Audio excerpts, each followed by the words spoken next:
मित्रों, साइबेरिया रूस का एक बेहद बड़ा इलाका है। यहाँ ठंड बेहद खतरनाक है। गर्म खौलता पानी कुछ ही सेकंड्स में बर्फ में बदल जाता है। फल कठोर हथौड़े में बदल जाते हैं और कुछ ही सेकंड्स में कपड़ा जमकर कठोर हो जाता है।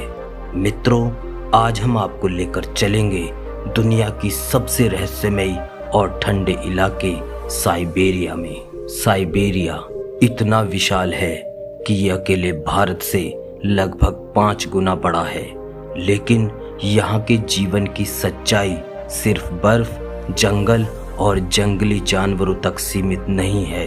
असली कहानी तो उन गरीबों की है जो हर दिन ठंड, गरीबी और बेरोजगारी के बीच जिंदगी की जंग लड़ते हैं। साइबेरिया रूस का एक बेहद बड़ा इलाका है।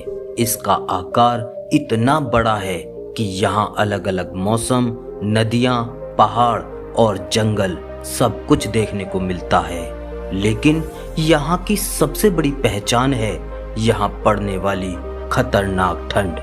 सर्दियों में यहाँ तापमान -40 डिग्री सेल्सियस तक चला जाता है और कुछ जगहों पर तो ये -60 डिग्री तक भी दर्ज किया गया है। जरा सोचिए, जब हम भारत की सर्दियों में 5-10 डिग्री पर ही कांपने लगते हैं तो इस कड़ाके की ठंड में रहना कितना मुश्किल होगा।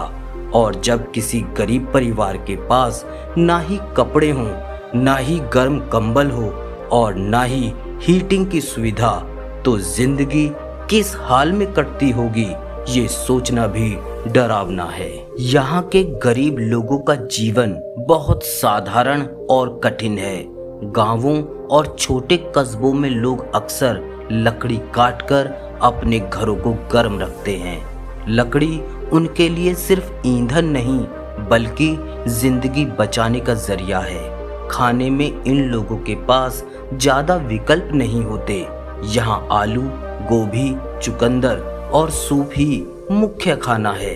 ताजी सब्जियां और फल दूर दराज से आते हैं, जो महंगे होने की वजह से गरीब लोग इन्हें खरीद ही नहीं पाते।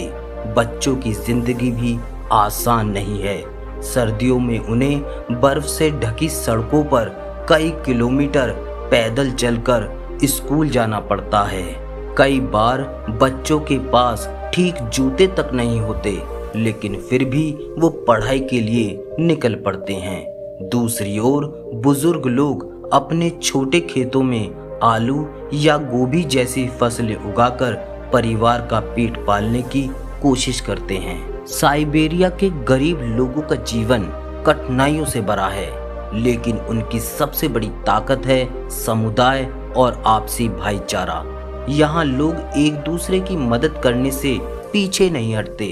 अगर किसी के पास खाना कम हो तो पड़ोसी बांट कर खा लेते हैं। सर्दियों में जो बर्फबारी से घर ढक जाते हैं तो पूरा गांव मिलकर बर्फ साफ करता है। बच्चों को लोकगीत, नृत्य और परंपराएं सिखाई जाती हैं ताकि वो अपनी संस्कृति से जुड़े रहें। कठिन जिंदगी के बावजूद साइबेरिया के गरीब लोग मानसिक रूप से मजबूत होते हैं। ठंड और भूख ने उन्हें सहनशील बना दिया है।